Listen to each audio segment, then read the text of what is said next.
Hello po. Hi po. Hello po. Anong name mo? Samantha P. Braga po. Ilang taon na si Samantha? 8 years old po. Pag walang school, Samantha, anong hilig mong ginagawa bukod sa singing? Sa Saturday po, nag-Bible study po kami, sa online class po kami, at saka nag-church po kami tuwing Sunday Bakit ka sumali dito sa Idol Kids Philippines? para ipakita ang talent na ibinigay sa akin ni Lord po. Yes. Ang inspirasyon ko po sa pagsali ay ang una-una po si Lord kasi siya yung nagbigay sa akin ng talent na gusto ko po. At saka pangalawa po yung mama ko at papa ko dahil wala pong sawang support sa akin. Excited daw ako marinig ka. God bless you. God bless you, Samantha. Good luck, Samantha.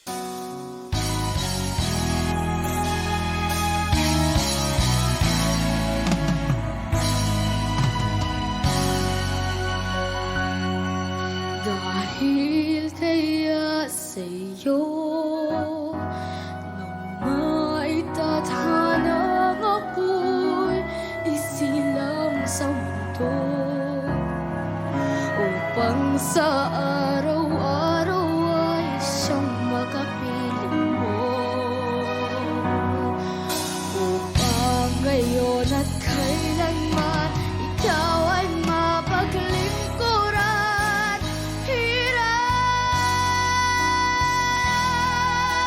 Bakit labis kitang mahal? Pangalawa sa kapal, higit sa aking buhay.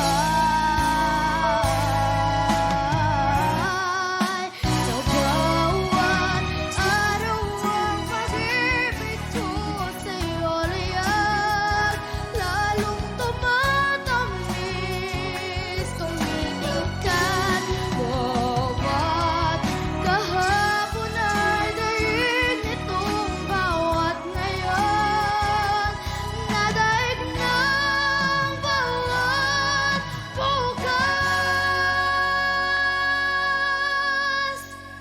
Bakit labis kitang mahal? Pangalawa sa may kapal,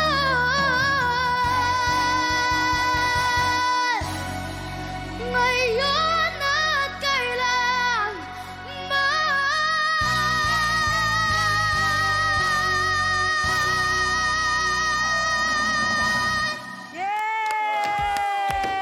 Yay! Wow! Ang galing, Mami! Na-sustain, Mami! Ang galing. I did not expect that. Enjoy mo naman yung pagkanta. Opo. Medyo kinakabahan lang po ako. Oh, kinakabahan ka Medyo. pa nun, ha? Kanina nag-usap kami ni Kuya JK mo. Kumbaga sa target, minsan nasa target ka, minsan lumilihis ka dun sa target na yon.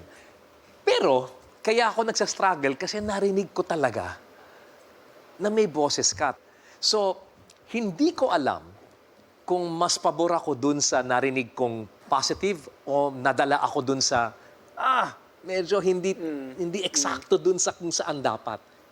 Especially sa higher notes, sa mga mas matataas na nota, medyo nakukulangan lang ako personally sa mga mas mababa. And hindi naman necessarily masamang bagay yun.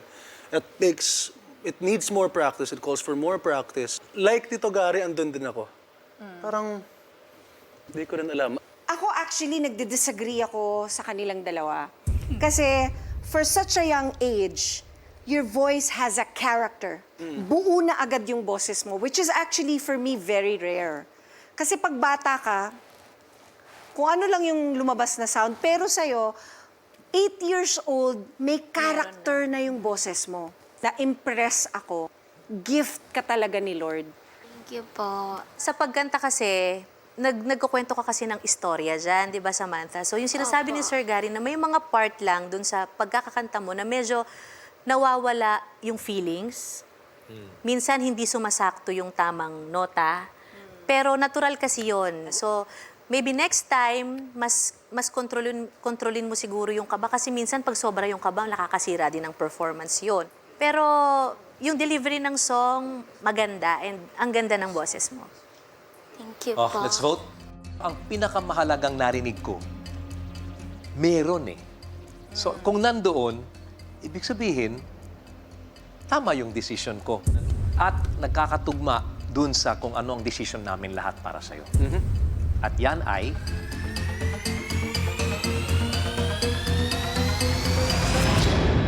Yes! Congratulations, Samantha! Humiga siya ng malalim. Yes, Samantha! Kinakabahan ka ba? God bless you, Samantha. Makikita pa tayo ulit. Ang judges, tickled pink pa rin sa kanilang natunghayang performance. But she was good. I don't think the question thought she ever was since good. was if she was good or not. For me, it was more of like, did she do good? Hard to explain, pero like, ayun na nga. Hindi rin kasi pwede magamit for me personally yung she's 8 years old for bilang isang 8 years old magaling na siya. Kasi there were performers like younger than her that had more vocal control. Parang yun yung medyo yun yung pinapanggalingan ko na basis. Pero andun, parang ayokong masayang yun.